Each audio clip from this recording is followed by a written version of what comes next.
Okay, now it's recording, right. Okay, now turn it off. So He's very intimate with man. Oh, I didn't even know there was a camera. Hey, what's on? Comments, yeah. I just saw All right, we on. Dr. Greg Pasqua here, White Plains Road, chiropractor, reporting on some of the injuries for this weekend's playoff game, the conference championship, 49ers and Giants.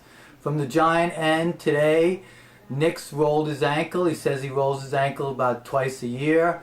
Any professional athlete, they roll their ankle and they're right back up there. They've rolled it so often that those ligaments are stretched out, and it shouldn't be a problem. He'll tape it up, he'll be fine. Ballard had a small procedure on his knee today, took a couple of minutes. They didn't disclose what it was. More than likely they drained some fluid out. He still has some swelling there. Maybe he got a little bit of anti-inflammatory in the knee. I think we have a little stomach virus problem with Manning, who now says he's okay. But apparently Bass missed practice today on Friday. As we all know, the center Bass and Manning, they have quite an intimate relationship. So I guess he caught his stomach flu. Otherwise, everyone looks good to go. Herzlich is out. He's definitely out for the game. He hasn't recovered from that ankle injury from weeks ago. Otherwise, I can't think of any other players that are dealing with any significant injuries. Tuck always has something wrong with him. Human Ura's got his knee that's going to be acting up. But otherwise, Canty says that although he seemed to be carted off the field last week's game, he seems to be 100% raring to go. And those defensive linemen, you need a lot to keep those guys down. On the San Francisco side, I don't know anything about their injuries. I hope they're all good shape so that when we beat them, they have no excuse. All right, well, Doc, this is the Hammer from On the Block Sports Talk. What do you think the keys for the Giants to win this game, and what do you think they have to do, and what do you think they don't have to do to not win, to lose the game? I think they're definitely going to be rushing that passer. I saw New Orleans rushing Smith with 7, sometimes 8 guys, only leaving 3 or 4 guys back.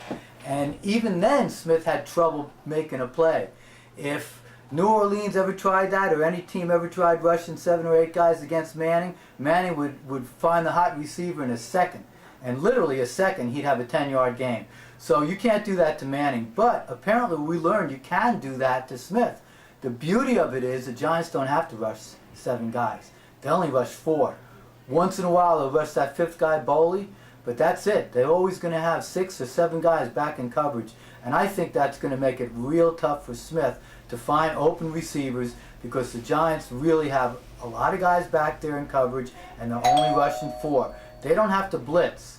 And they showed that against Green Bay. They made Rodgers quite uncomfortable. And I think Smith is going to be pretty uncomfortable.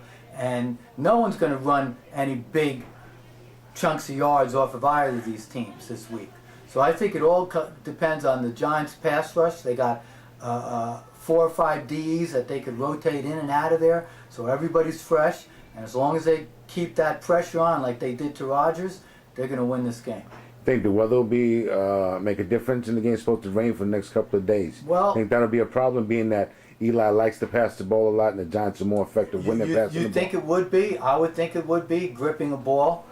But I think whatever you lose on the quarterback's grip, maybe you gain by the DBs not knowing the cut and the route that the receivers are going to make.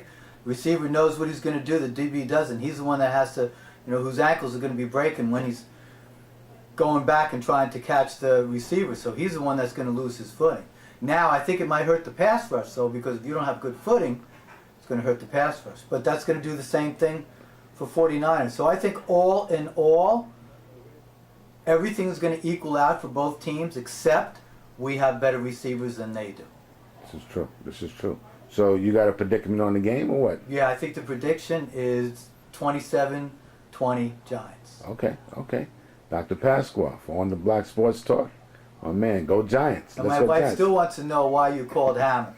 All right, listen, before we go, Doc, you have anything on the Ravens and the Patriots? You got favoritism where you want to win that game? You want to see a 07 rematch? I like the Ravens because we got our New Rochelle boy, right. Ray Rice, playing over there, and I used to watch him in New Rochelle High School.